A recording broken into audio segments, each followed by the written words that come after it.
welcome to the Extension Gardens here in Montgomery County. It is March the 3rd. Is it the 3rd? 4th. Oh, it's the 4th. I stand corrected. It is March 4th, and we're planting tomatoes today. We like to get our tomatoes in as early as we can. Our last frost date is March 1st, so we try to plant real early in March. So we're going to plant tomatoes today and use two different methods. The first tomato we're going to plant is Juliet. We call this a 2-bite cherry. She looks like a Roma, but she's very small, okay? So this is a Juliet tomato. They do really well here. When we plant tomatoes, we pinch off the bottom leaves. You can use your fingers, you can use clippers. They get a little tough. That one is a little tough. I get out my clippers. I'm going to take off the bottom leaves, okay? And one neat thing about tomatoes, you see all those little hairs along the stem? All those little hairs are potential roots. So we're going to bury this tomato all the way to here. Wow. And the only thing that's going to stick up is these top leaves, okay? So all along here, we'll have a much stronger root system, okay? So tomatoes need a lot of room. This is a indeterminate tomato. That means it's a vining tomato, and it will continue to grow, and it will need caging or support of some kind as it grows along the season. And the other type of tomato we'll talk about in a minute. So I want you to dig a hole, and we will put the pot in there and see if it's deep enough. Try to dig what you think is all the way to there.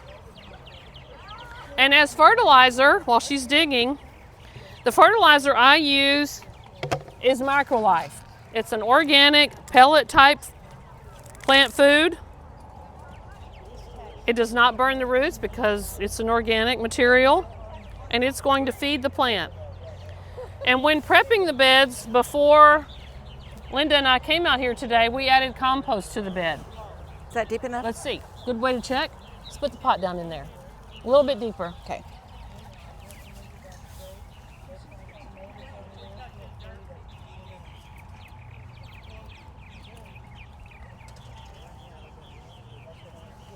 Maybe a little bit wider. Okay. And I take about a handful. That's probably about a tablespoon. And we're going to put it down in the hole. That's good. Okay, so see, that's good. The soil level is about right here. That's perfect. So I'm just going to throw that in there. You can mix it a little with your hand if you would like that. It's always good to label your tomatoes so you know what variety you're growing. And when I take it out of the pot, I just do this, kind of massage it a little. I put my hand over it like that. You really want to protect the stem. If the stem breaks, you'll kill the tomato. And when you look at those roots and you see all those pretty little white roots, that means you have a good, healthy plant. So I'm gonna let you put it down in the hole, and then we'll cover it with soil.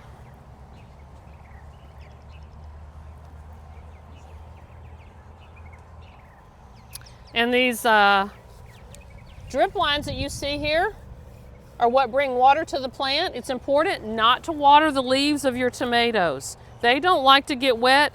When tomato leaves get wet, they have a tendency to get funguses and diseases. So we we water our plants using irrigation drip lines, and that's what these are.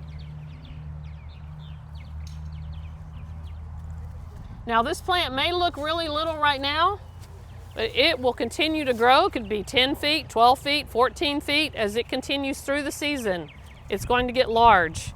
And the little yellow flowers will appear soon, and that's where our tomatoes come from. And tomatoes also are open pollinated. They only need the wind to pollinate the flowers. You don't need bees, don't need flies, or any other kind of pollinator. They'll pollinate all by themselves. Okay, now I want to teach you the other method. We're going to move down there to that tall tomato. I want to teach you how to plant a tomato sideways.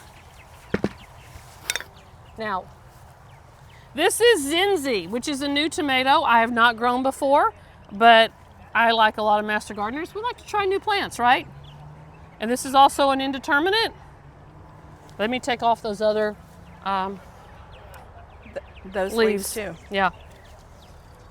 We are going to bury this one sideways, and it is going to grow along all of them. All of them. So we're going to plant it this way, okay? And at the end, it'll have this sticking up. Well, I'll show you how to do that. So we have to think about location, okay? I have all these plants laid out so that I know where I'm gonna put them. So we really typically, we want this one to end up here. Right there. Okay? So we're going to bury it here. So I'm going to dig a trench like this, and we're going to bury everything but those top leaves. And we'll put the microlife in the trench. Now, how deep should this trench be? Not very deep. Okay. Just about as deep as the, yeah, about that deep. Maybe a little bit more, but not much. So we'll put microlife in the whole trench. And this also will grow roots along that whole stem where these little fine hairs are. So you take the microlife and we're just going to sprinkle it in the whole trench.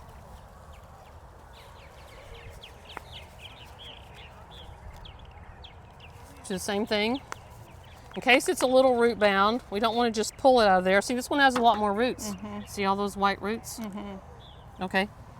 I want you to lay it down in the trench with the leaves ending up over there.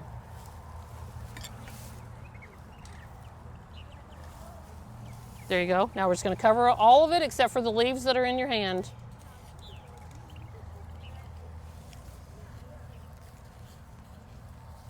This one is spelled Z-E-N-Z-E-I if you want to look it up. It's a new tomato I just wanted to try.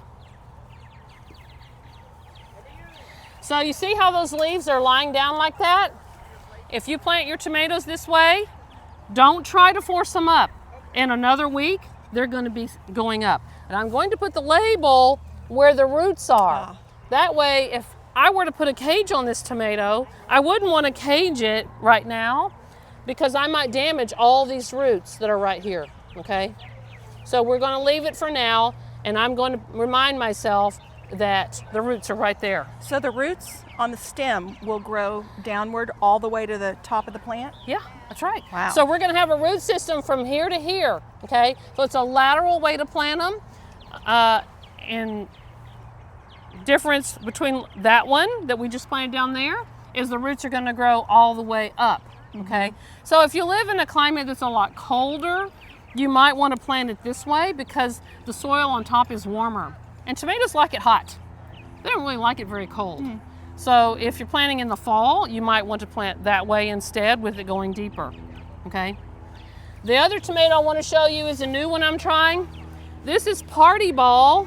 She only gets 12 inches tall. That's right, you heard me, 1 foot, okay? 1 foot wide, 1 foot tall, and I like to try this one and see how it's going to do.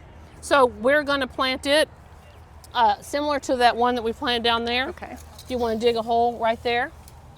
So the reason why I put Party Ball on the end is because all these other tomatoes, with the exception of Party Ball, are very tall. They're indeterminate and they get very tall. I have Sweet 100, I have Ruby Crush, which is a Texas Superstar down there, and I have Juliet as well as Pomodoro.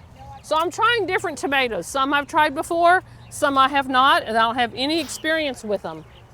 We're not going to plant this one quite as deep. Because this tomato, oh, see, I forgot that was a tomato. I thought it was a leaf. Because this one only gets 12 inches tall, we're only going to plant it to here. Okay, so you're going to leave that other one on Yes, so let's just see what that looks like. I think we'll be okay. there. Okay. Okay, I'll let you take it out. Again, this is Party Ball tomato. So part of our experience here as a master gardener is we try new things and new plants to see how they do in our climate so that we can help anyone who lives in our area to know what tomatoes do well here. So that's why we try new plants, new varieties. And another thing you need to know about tomatoes, they're heavy feeders. By that I mean they need a lot of nutrients. So when they start flowering, we start giving them fertilizer. Every 1 to 2 weeks, they get fertilized. Heavy nitrogen feeders, you need to know that. Okay? Any other questions you can think of? You feed once a week? Once or two, 1 or 2 weeks, yeah. Okay. And you can feed the foliage on tomatoes, or you can just feed right to the soil. You can go organic or inorganic here. We use Miracle-Gro for tomatoes a lot because it's a good foliar feeding. Anything else you can think of? No. Let's put a cage on one. Put a cage on the first, oh, I'm sorry. Let's put a cage on the first one because we didn't plant it sideways. I think this is Juliet, and Juliet is my favorite tomato here in the Gulf Coast. One nice thing about cherry tomatoes is they can handle our climate. It's very humid here, very hot, and the cherry tomatoes do better. Okay, the big ones, you know, Celebrity does okay, but we have found the little ones, they just last longer and they're very good producers and they don't split. You know, you get a lot of cracking on tomatoes. All right.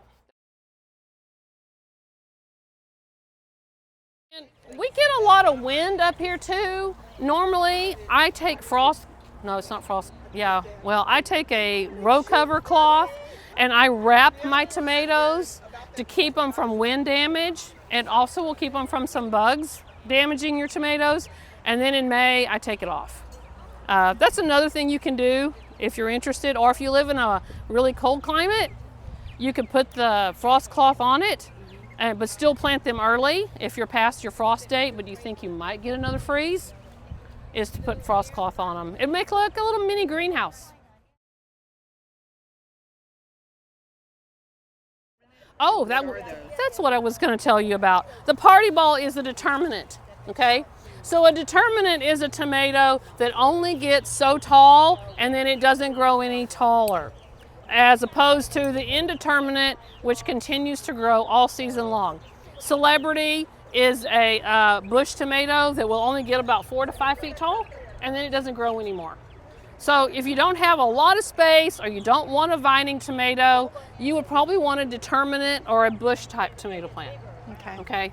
A lot of the bigger ones, Big Beef, Celebrity, a lot of those are determinants.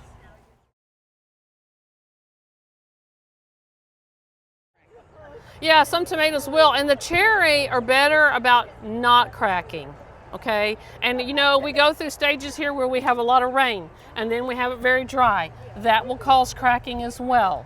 Okay, so keeping the moisture of the soil even is really important on tomatoes. And that's why we plant in raised beds rather than right on the ground. We can control the moisture a lot better, especially with this drip line here. Now, if we get a lot of rain, you're going to have more cracking. Yeah, the temperatures go back and forth, the rain goes back and forth. So, is this bed going to need more mulch after these are planted, or are they good for the season? We don't really have to mulch it, but if it gets really hot, the mulch will help to keep the temperature down a little bit, or it will help to keep weeds out. We only come once a week, so you know, if we need to, we'll mulch a little. You could put leaves. I do leaves at home, or you could do pine straw, are both really good for mulching there's plenty around. right there. When the temperature at night gets in the high 70s, the flowers will not set and make tomatoes. It's a very good question.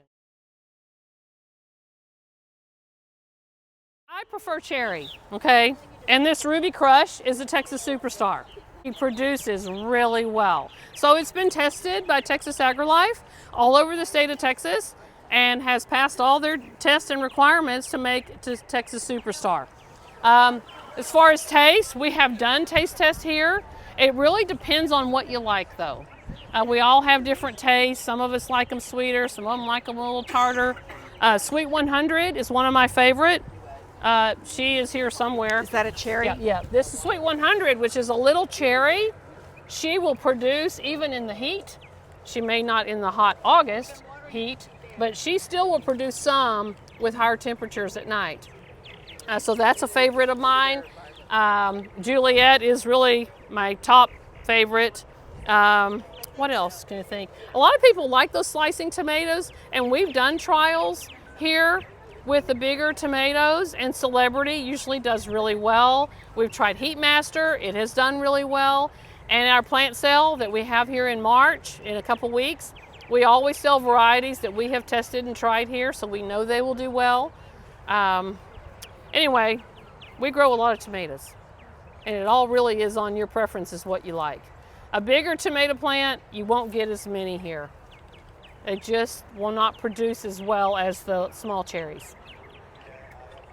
Okay? Thanks. Thank you. Mm-hmm.